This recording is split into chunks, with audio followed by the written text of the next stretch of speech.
তাআলার কাছে যদি এখন আপনি প্রশ্ন করেন যে আল্লাহ, আমরা যারা সোজা কথা বলে সুন্দর কথা বলে তাদের সঙ্গী যদি আমরা হয়ে যাই আমাদের কি ফায়দা হবে?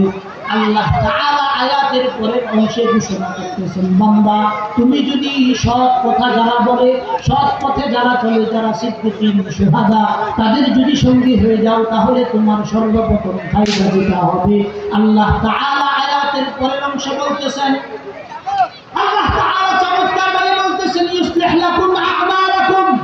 আল্লাহ বলেন তোমার আমলগুলোকে আমি পরিশুদ্ধ করে দেব, ওয়া ইয়াগফির লাকুম যুনুবাকুম, আল্লাহ বলেন তোমার আমল পরিশুদ্ধ করব না,